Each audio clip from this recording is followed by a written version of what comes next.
আজকে বাংলাদেশের এই ক্রান্তিকালে এসে আজকে যেখানে আমাদের ঐক্যের দরকার, আপনারা দেখেন সবাই আজকে ঐক্যের প্রয়োজন।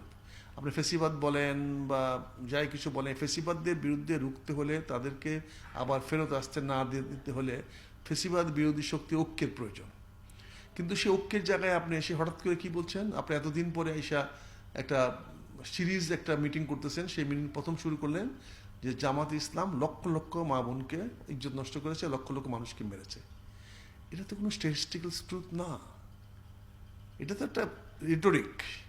আমরা ভাষায় বলেছি ওই পুঁথির মতো, মরিল হাজারে হাজারে গনিয়া দেখলো 120। তো এখন এটা তো হলো ওই অবস্থা, লাখে লাখে মারা গেছে, কিন্তু লাখে লাখে মারা গেছে কারা মেরেছে? নিশ্চয়ই কোনো রাজনৈতিক দল মারে নাই। আমরা তো যুদ্ধটা অন্তকলহ ছিল না, এটা তো সিভিল ওয়ার ছিল না। আমরা পাকিস্তানের বিরুদ্ধে যুদ্ধ করেছি, আমাদেরকে হত্যা করেছে পাকিস্তানিরা, বাংলাদেশের মা বোনদের ইজ্জত লুট করেছে পাকিস্তানিরা। বাংলাদেশের কোনো রাজনৈতিক দল তো করে নাই। কিন্তু আজকে আপনি এই ন্যারেটিভ দিয়ে কাকে সন্তুষ্ট করার চেষ্টা করছেন, কাকে বলতেছেন? যেখানে ভারত নিজেরা বিজয় দিবস উদযাপন করতেছে, সেখানে আপনি হঠাৎ করে এসে জামাতের উপরে এভাবে আক্রমণ করলেন, যে জামাতের সঙ্গে আপনি গত 15 বছর ধরে আমাদের কথা বলতে দিলেন না। আপনি জামাতকে নিয়ে আন্দোলন করলেন, মিছিল করলেন, মিটিং করলেন, সব কিছু করলেন, সরকার করলেন, রাষ্ট্রের ক্ষমতা ভোগ করলেন, সব কিছু করলেন জামাতকে নিয়ে। আজকে হঠাৎ করে এসে আপনি এগুলো কেন বলছেন?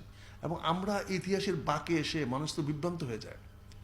ফলে আমি গত কয়েকদিন ধরে, আপনারা আমাদের ইউটিউব ফলো করেন না আপনারা মেন লাইনে, তা আমরা সেখানে কথা বলছি, আমরা বলেছি এটা ঠিক হয় নাই। তা আমার এই বিষয়টা জামাতের নজরে আসছে, তারা আমার সঙ্গে কথা বলার চেষ্টা করেছে, এবং কথা বলে আমরা দেখলাম যে জামাত তো যুদ্ধাপরাধী দল নয়। বাংলাদেশ জামাত ইসলাম তো যুদ্ধাপরাধ করে নাই। কারণ বাংলাদেশ জামাত ইসলামের জন্ম হয়েছে মে 1980 সনে,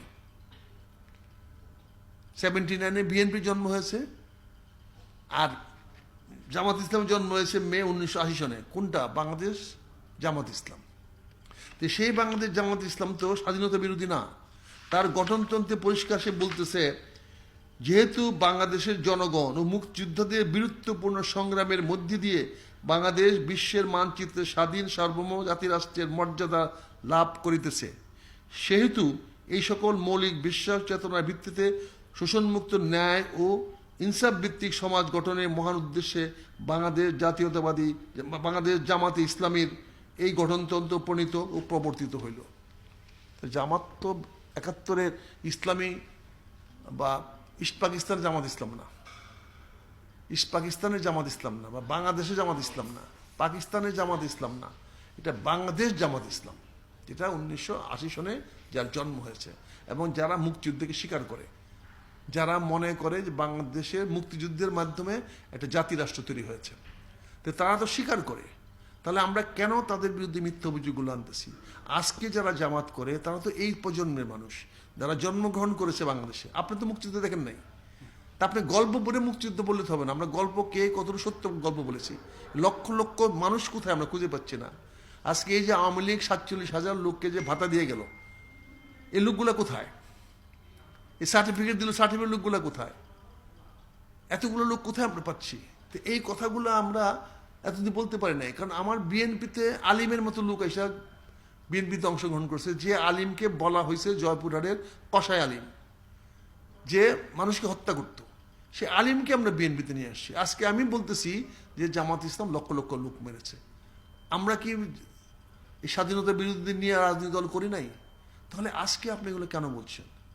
যেহেতু দলটি স্বাধীনতা বিরোধী না, যেহেতু দলটি স্বাধীনতা মুক্তিযুদ্ধকে স্বীকার করে, এবং এই দলটি কোনো অবস্থাতে 71-এ মুক্তিযুদ্ধের সময় বাংলাদেশের কোনো মানুষকে হত্যা করে নাই। বাংলাদেশে হত্যা করেছে যারা, তারা অন্য দল, তারা ফাঁসি হয়েছে, তারা দল থেকে নাই। কাজে এই পরিস্থিতিতে নতুন পরিবেশে আমি মনে করি আমাদের ইতিহাসটা ভালো করে লেখা উচিত, সত্য করা উচিত। এবং আমি মনে করি জামাত ইসলামের অপবাদটা জামাত নিজের থেকে তো বলার চেষ্টা করবে আমরা ভালো, কিন্তু আমরা তৃতীয় পক্ষ থেকে বলার চেষ্টা করবো যে না, জামাতের উপরে তোমরা যে অপবাদটা আনছো এটা সঠিক না। আমি মনে করি এই সত্য প্রকাশ করার এই তীব্র বাসনা থেকে, সত্য প্রকাশ করাটা হলো আল্লাহর, আমার কাছে আল্লাহর কি বলে এটাকে বলা হয়, এটা আমার দায়িত্ব, এটাকে আমাকে পালন করতে হবে। আল্লাহ আমার কাছে এটাকে গচ্ছিত রেখেছেন, এটা আমাকে আমানত হিসেবে রেখেছেন, এটা আমাকে স্বীকার করতে হবে। সূরা আল কাফিরুনে যেটা পরিষ্কার লেখা আছে। যে তোমার কাছে এটা আমি রেখেছি, তোমাকে সেটা প্রকাশ করতে হবে।